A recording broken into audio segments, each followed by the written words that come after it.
Welcome to the Deep Dive. Ready to explore some fascinating AI trends? Always ready for an AI deep dive. Well, today we're going deep on the AI Index Report 2024. Oh, good choice. It's packed with insights. It really is. Actually, this one came as a suggestion from Curt Robbins, a senior technical writer we know. He was raving about it. Yeah, Kurt's got great taste when it comes to this stuff. This report's basically a yearly checkup on the whole AI landscape, right? Exactly. It's tracking research, performance, the ethics side of things, even economics and public opinion. Trying to give us a big picture view. Exactly. And we're not going to cover the whole thing, obviously. We want to pull out the juiciest bits, the stuff that'll really make you think, without needing to read every single page. It sounds like a plan. What caught your eye first? Well, one thing that jumped out was just how much AI is already outperforming us humans. Oh, yeah. Yeah, like in image classification, Sure. visual reasoning, Yeah. even just understanding all the little nuances of English. AI is getting scarily good at that stuff. It is. But here's the flip side. It still really struggles with things we find easy. Oh, that's interesting. Like what? Well, complex math problems, visual common sense, the kind of stuff we take for granted, I see. and even planning. So it can identify a cat in a photo instantly, but if you ask it to plan a dinner party... Meltdown. Exactly. That contrast is what fascinates me, I think. Yeah. Shows us where AI is headed, what it still needs to crack. Yeah, it makes you wonder, what are those next big breakthroughs going to be? Right. Now, here's something that really surprised me. The report shows that in 2023, industry created way more significant AI models than academia did. Oh, really? How much more are we talking? More than triple. Industry had 51, and academia had just 15. Big difference. Wow, that is a shift. So is academic research falling behind then? That's the question, isn't it? What does that mean for how AI develops in the future? Yeah. Does it mean we're heading towards an AI world dominated by big tech companies, where their bottom line drives all the research?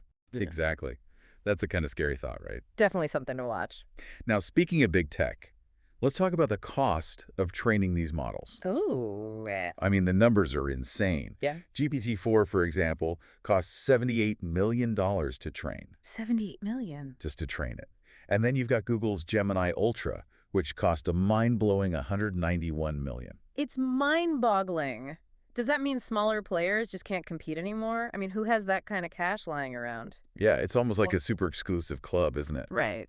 And that raises a whole bunch of questions about access, Yeah. and fairness, Mm-hmm. and whether we're headed towards this AI landscape dominated by just a few powerful companies. Yeah, exactly. And what that means for the kind of AI we end up with. Now let's zoom out a bit to the global picture. The report dives into this too, and it highlights how many notable AI models each country produced in 2023. Okay, lay it on me. Well, the US was way out in front with 61, then you've got the EU with 21 and China with 15. Yeah. So does that mean the U.S. is winning the AI race? It kind of feels like we're entering this whole new global competition, doesn't it? It does. Like, the stakes are getting higher. Right. It makes you wonder how other countries are reacting to, the U.S. being so far ahead. Yeah, it's a big question mark, isn't it? And how does all this affect us, the everyday people, right? Absolutely. Now, as AI gets more powerful, the issue of responsible development becomes even more important. Right. Got to make sure we're building it right. Yeah. And the report actually highlights a lack of standardized benchmarks for measuring things like safety, fairness, even bias in these systems. Oh, wow. So how do we even compare different models then? That's the problem. Even the big players like OpenAI, Google, Anthropic, Yeah. they're all using different testing methods. So it's like, Apples and oranges. exactly. It makes it almost impossible to really assess the risks. And without that, how can we trust these systems? How can we know they're being built ethically? It's a huge challenge. Sure. Now, amidst all this, there's actually one area of AI investment that was booming in 2023. Generative AI. Ah, the one everyone's talking about. Yeah. Funding in that space almost octupled, went up to $25.2 billion. Octupled, wow. So investors are clearly betting big on this one. What are the key players there? Well, you've got the usual suspects like OpenAI, Anthropic, and then you've got Hugging Face, Inflection. There's a whole ecosystem popping up around this stuff. I'm moving so fast. It really is. But what does all this mean for the future of work? Right? That's the big question. Huge question. On the one hand, AI can make us way more productive. Hmm. It can automate boring tasks and help us make better decisions. Yeah. But on the other hand, there's this fear of job displacement. Right, as these systems get smarter and smarter. Exactly. Uh, So it's this double-edged sword. How do we navigate that? That's a big challenge, isn't it? We got to figure out how to make sure everyone benefits from these advances. Absolutely. And make sure people have the skills they need to thrive in this new world. Exactly. Now, beyond the workplace, the report also highlights how AI is transforming science and medicine. Oh, that's exciting. Yeah, we're seeing AI systems like AlphaDev, which can create algorithms that are way more efficient than anything humans can come up with. Wow. And then there's GenoME, which is accelerating materials discovery. I mean, who knows what kind of incredible new materials we'll be able to create thanks to AI. So cool. What about medicine specifically? Oh, tons of progress there too, Yeah. especially when it comes to diagnostics and personalized treatment. The report actually mentions that these medical AI systems, their knowledge base is just exploding. It's incredible, right? They're getting so much better at understanding the complexities of the human body. It's mind-blowing. Yeah. And the potential for improving healthcare, extending lifespans even, it's huge. Absolutely. And that brings us to, Wait, hold on. We've got so much more to talk about. you're right, we haven't even touched on public perception of AI or how it's changing education. There's a whole universe in this report. We've only just scratched the surface. It's wild, right? How public opinion is changing when it comes to AI. Yeah, and the AI Index report actually has a whole section on this, all about public sentiment. And it seems like more and more people are realizing how much AI could impact their lives, in the next few years. Yeah, that's right. There's a global survey in the report, and the number of people who think AI will significantly affect their lives, it jumped from 60% in 2023 to 66% in 2024. So people are waking up to the fact that AI isn't just some far-off thing anymore. Yeah, exactly. But along with that awareness, there's also this growing sense of nervousness. Oh, really? Yeah, the same survey found that 52% of people said they felt nervous about AI products and services. That's a big jump from last year. I guess it's one thing to read about AI, in science fiction or whatever, but it's different when it starts to feel real. Like it could actually disrupt your life. Exactly. And I wonder, is this shift because people are just afraid of the unknown? Could be. Or maybe all the media coverage is feeding into it. Yeah, that's true. The report even mentioned some interesting regional differences when it comes to how people feel about AI. Like what? Well, it seems like some Western countries that used to be less positive about AI, they're actually starting to warm up to it a bit. Oh, interesting. Which countries? Well, they mentioned Germany, the Netherlands, Australia, Belgium, Canada, even the US. More people there are saying they see the benefits of AI now. Maybe they're seeing how it can actually make their lives better. Yeah, practical applications. Right. But here's the thing. A lot of people are still worried about the economic side of it. Makes sense. Globally, only about a third of people think AI will boost the economy or create more jobs. That's interesting, especially because you always hear, tech companies and stuff talking about how great AI is for the economy. Right. It's not all sunshine and roses, is it?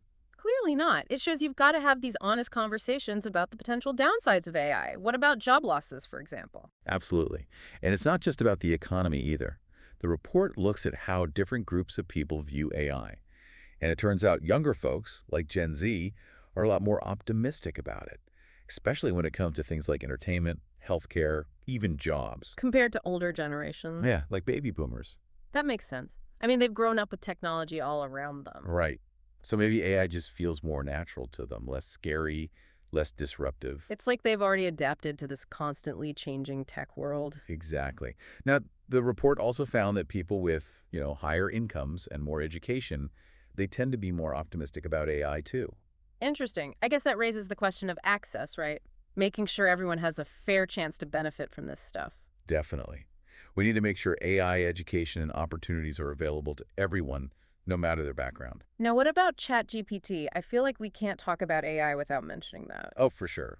The chatbot that's taking over the world, right? Seems like it. Yeah. It writes poems, it codes, it even does therapy, apparently. I've heard all kinds of stories. And the AI Index report actually has some stats on its impact. Did you know that 63% of people have heard of ChatGPT? Wow. It's a lot. And almost half of those people use it at least once a week. That's pretty amazing for something that's still relatively new. It shows how powerful generative AI can be. It's definitely captured people's imaginations. And it's sparking all these discussions about, the future of creativity, of communication, even education. Right. And speaking of education, the report also talks about how AI is transforming that whole landscape. It is. One good thing is that more high school students in the U.S. and Canada are taking computer science courses than ever before. That's great news. It shows people are realizing how important those skills are. Yeah, exactly. But the problem is, access to these courses is still really uneven. Meaning? Well, students in bigger schools, suburban schools, they're way more likely to have computer science classes than kids in smaller schools or rural areas. That's a problem. We can't have a digital divide when it comes to this stuff. Everyone needs those computational thinking skills. Exactly. It's about preparing everyone for a future where AI is everywhere.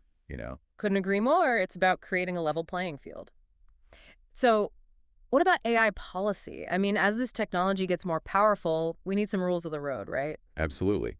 And the report highlights some major developments in this area. For one thing, there's been a huge increase in AI-related regulations in the U.S. Oh, really? How much of an increase? Well, in 2023, there were 25 new AI regulations enacted. Back in 2016, there was just one. Wow, that's a big jump. What's driving that? I think it's a few things. More public awareness, for sure. Yeah. Plus, people are worried about the ethical side, bias, fairness, all that. Mm-hmm. And I think policymakers are finally realizing that we need some clear guidelines for AI. It's about time. It is. And it's not just the U.S. either. The EU just agreed on the terms of the AI Act, which is a major piece of legislation that aims to regulate AI systems based on, their risk level. Okay. And then President Biden just signed an executive order on AI as well. So it seems like there's this global push to create ethical and legal frameworks for AI. Like everyone's trying to catch up with how fast this technology is moving. Exactly. And the report also points out that AI is becoming a much bigger part of political discourse, too. Mentions of AI in legislative proceedings around the world, they've almost doubled in the past year. So it's not just a tech issue anymore, it's a political one. Exactly. It's being debated in elections, discussed in parliaments, and makes sense because AI has the potential to impact so many things: the economy, national security, social justice, even human rights. It's huge. It means we all need to be having these conversations. As citizens, we need to understand AI and hold our leaders accountable for creating policies that reflect our values. Absolutely. And that brings us to a crucial question. What kind of future do we actually want to create with AI? I mean, this technology has so much power, both for good and for bad. It's like we're at a crossroads, isn't it? There are all these different paths we could take. Right. And the decisions we make now about research, about ethics, about how much we invest in AI, those decisions will shape its trajectory for years to come. It's a call to action. We're not just watching this happen, we're shaping it. Exactly. So here's a final thought-provoking question for you, the listener. Mm-hmm. If you could ask one question to the people who are creating the next generation of AI, what would it be? What question would give you the most insight, into their goals, their safeguards? What question would make you feel more confident about navigating this future? We really encourage you to check out the AI Index report yourself. It's a gold mine of information. And it's free online. Knowledge is power, right? The more we understand AI, the better equipped we'll be to shape its future. It really does feel like a turning point. Yeah. AI is evolving so fast. The choices we make now, they're going to have consequences for, decades. Yeah, that's a good point. And this report, it really highlights that we're not just, passive observers. Right. We're all shaping this future, whether we realize it or not. Exactly. And that's really what this whole show is about, isn't it?